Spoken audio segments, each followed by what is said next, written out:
Welcome, Gunrunner.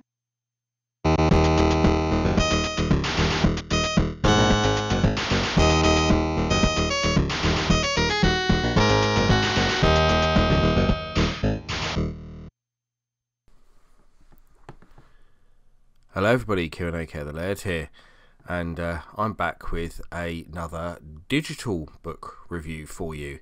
And I know that on the channel just recently I've done quite a few of these, and the ones I've been doing in recent months have been free digital magazines and books, so to speak.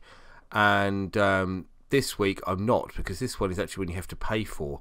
And in actual fact, it's not really a review either. That's probably a bit of a misnomer, because as you can probably see, what I'm going to be showing you today is actually my own book, and that is because a lot of people wanted to have a bit more of a look at it. So I thought, why not, let's do a little video on it, just so you can see a little bit more of what this is about. And there's nothing wrong with a bit of shameless self-promotion, in my opinion, as well. I've got a channel, why not use it to promote my own stuff? So as you can see, the book we're looking at today is my latest book, and it's the first one that I've self-published since I cut ties with my previous publisher. A lot of reasons for that, but one of the reasons is there's obviously a lot more money in doing books yourself. I've learned a lot of how to do these Kindle books now, and I felt I could do a much better job on my own, not to mention making a bit more cash. I'll go into that a little bit more in terms of the changes in a little while, but I've gone for a very different concept as well, so I'll go into that as I'm going through the book anyway. But that is the book. So I've got it up on the Kindle preview tool that you can use within Amazon to create your own books, because that's the great thing if you're self-publishing, actually, is Amazon provides all of the tools you need to do it yourself. You don't need to download any expensive programs to make Kindle books. Amazon has completely free software you can download to do it all yourself. It even has various tools to create indexes and covers and all sorts of things. There's so much there to help you. It really is very, very good. I was surprised, actually, when I started doing this myself, just how much support Amazon give you to do this kind of thing. It's really good. And this is the preview tool, so you can actually see how your book looks on a real Kindle. So get past the copyright page. So we've got a bit of an intro, and this picture here, actually, I should say, there is my own 7800, my own PAL one with my XE light gun there, and the American Pro line, or Pain line joystick as many people call it, and of course the brilliant European joypads with their little sticks that you can unscrew. So there's a picture of the US box. That's for the original models, actually. The Warner, the 84 version of the 7800, I believe that version of the box is. I think it was changed a bit later on. And there we go. So that's just got an intro. So then we go into game reviews. So just to give you a bit of background here, I'll go to the first review there. But my previous, I want to mention this because a lot of people have asked this. This book is not the same as my previous 7800 book. A couple of people said it was, and it's not. My previous 7800 book that I did with Andrews UK was the A to Z of Atari 7800 games. This is not that. This is the Atari 7800 games book. Some of the content is the same, although not exactly the same, but it has some of the same games reviewed in it. And some of the reviews will be pretty much the same. But there's lots of content in this that wasn't in the A to Z book. And actually, there's some stuff in the A to Z book that isn't in this book. And the reason for that is because I've changed, obviously, the concept of what I'm doing here. So as I said in the, I actually say it in the intro back for this book, is that in this book I take you through the lifetime of the Atari 7800 Pro system, and most importantly, its amazing selection of games. I start off by reviewing all 59 titles released for the console during its lifetime. So I didn't do that in the A to Z. Obviously, it was a volume 1 as well. I did a volume 2, but it was never published actually. It was sitting in the queue for 2 years and never got anywhere. Then I do the same with all the discovered prototypes at the time of writing. And then I look at a wide selection of homebrew games, followed by some interesting hacks. Then I finish the book off by delving into the world of Lost 7800 games for a glance at what could have been. This is the ultimate companion to your Pro system. So there we go. So that gives you a bit of a synopsis. So obviously we start off with game reviews, and this is every commercial retail game released to the Atari 7800. So from all regions. So for example, it starts off with a 32-in-1, which the 7800 32-in-1 was only released in Australia, I believe. So there we go. It has 2600 games on it, but it has the label on it is for 7800, so it was released as a 7800 product. In fact, I think it was bundled with 7800s in Australia for a while. So there we go. So obviously I've start off with that, and then we go into, obviously in alphabetical order, the games library. And I want to point out here, as I'm flicking through, is that the layout is different to my previous A to Z books. There was lots of comments about the layouts. A few people thought the layouts of my A to Z books were a bit strange. I'll be inclined to agree. Had nothing to do with the layouts of my books. They were all done by the publisher. I wrote them. The publisher were in charge of doing the layouts and proofreading and all of that side of thing. I literally used to pass the documents over to them. They would check them. They would do the layouts. That was all on their side. That was their side of things, so to speak, and what they got paid for in terms of that deal. Whereas obviously now I'm doing everything myself, so I've changed the layout to something that I think is better, because before it would have, say for example this, we had the screenshot at the top, then the text, and then the second page would just be a little bit of text, and then a big white blank gap, which a lot of people moaned about. So obviously I have upped the number of images, so we've now got 2 images per review. See, someone who said it was the same said it was just 1. I assume they were looking at the preview, because it's not. It is 2 images per game now, so much better in terms of what you see on the screen. Yeah.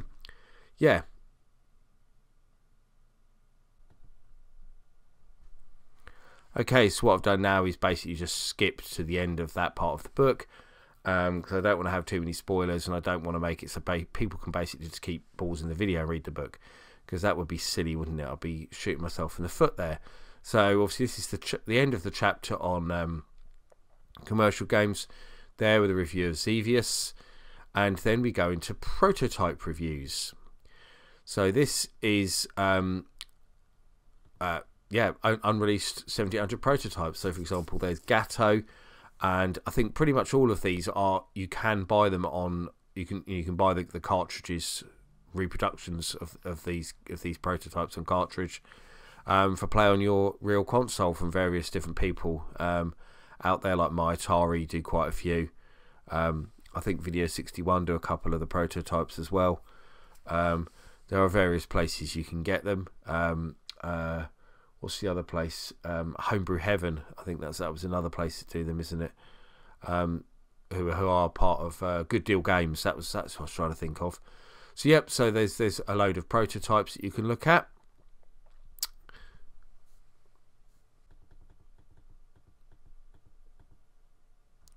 So then I'll skip forward to the next section, and that is looking at homebrew games. So there's lots of those for 7800. The 7800 is a really good, vibrant homebrew library. So there we go, starting off with 2048. So there's some quite recent stuff on there, because that was only made in 2021. So we've got some of the more recent stuff, some older stuff. There's Arkanoid, really good that. Armor Attack 2, probably one of the more famous there, by Bob DiCrescenzo. There we go, Astro Blaster. Another Bob DiCrescenzo. There's lots of his in there actually. So that's the next section. So I've looked at absolutely tons of homebrew from all sorts of people. Some of that homebrew is stuff that you can buy on cartridge from places like Atari Age, and again, Good Deal Games. They do a lot of homebrew stuff on cartridge as well. And Video 61, again, actually, same people to mention, really. And also, I've looked at some homebrew which hasn't yet been released on cartridge, but you can download the files. And if you're lucky enough to own a 7800 flash cartridge, they seem to be quite hard to find, then you can play them that way. Of course, you can just play them via emulation if that's your jam. You don't have to play them on real hardware.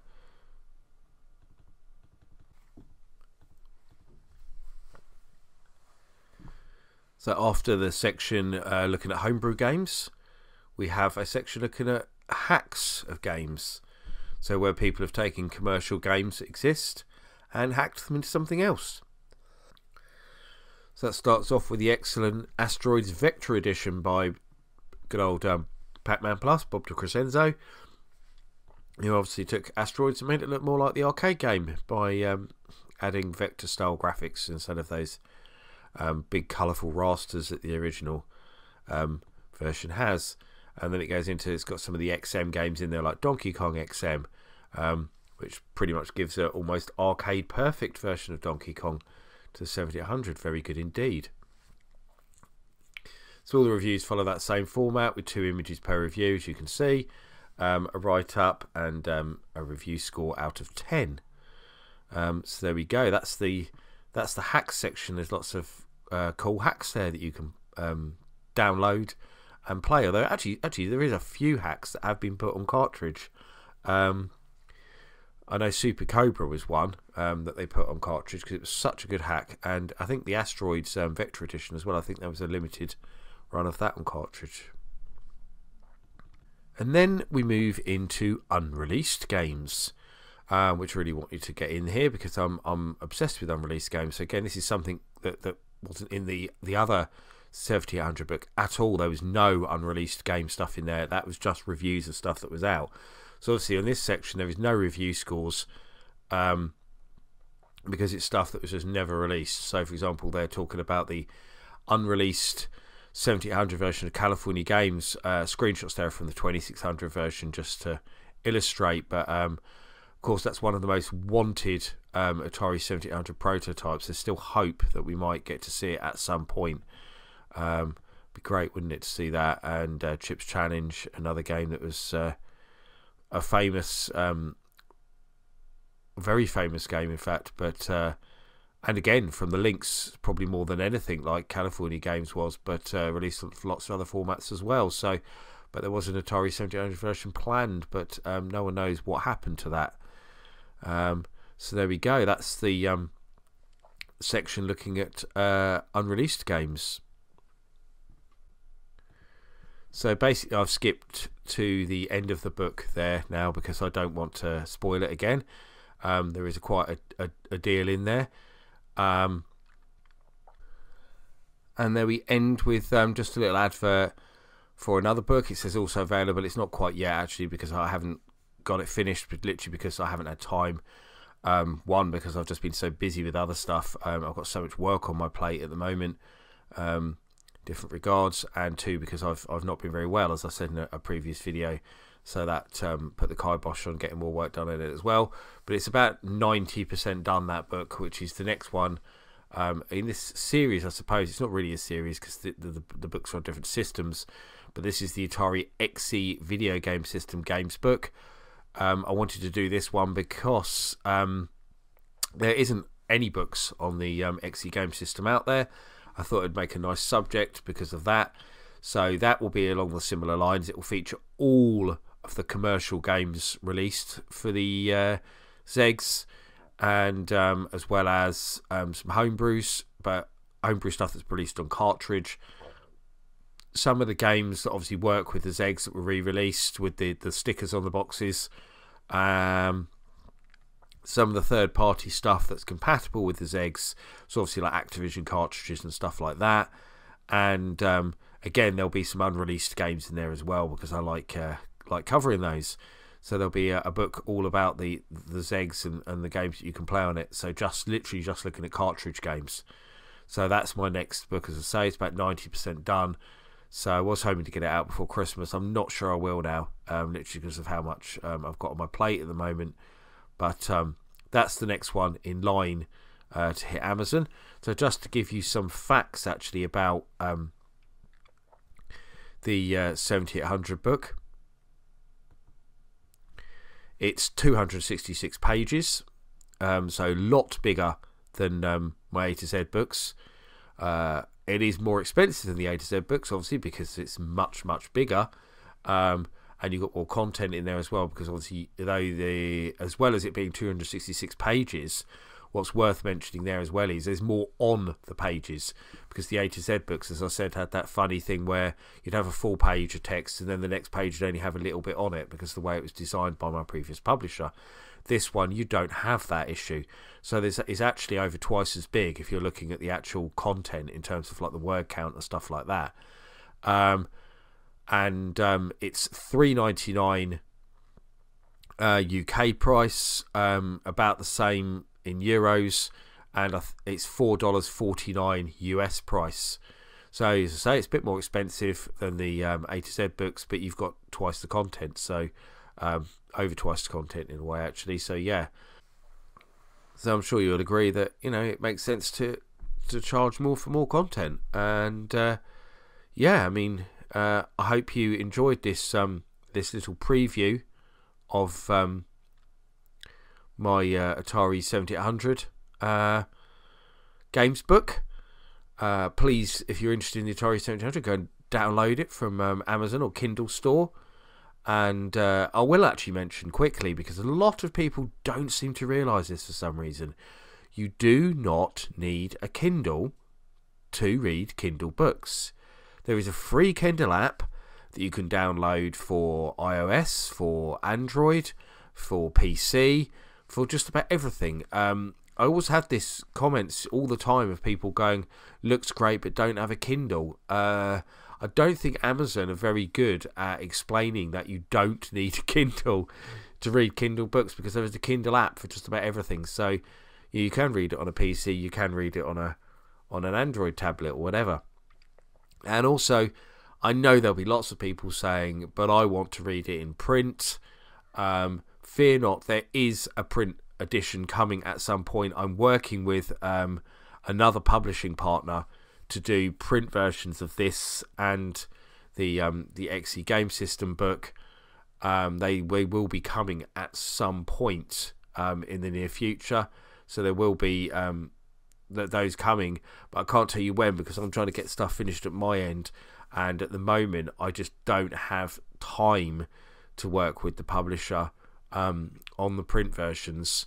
They're quite understanding of that. They're in no rush either, so we'll probably get them done at some point next year. But yes, I do want to get the print versions done, so they'll hit the Amazon print on demand, like my previous print books did, sometime next year, once my designer as well, he's very busy at the moment, the guy who's doing the design work, so he probably won't get onto them until next year either, which suits me fine, as I say, because I'm so busy myself with work. But that's it really. I hope you enjoyed this video.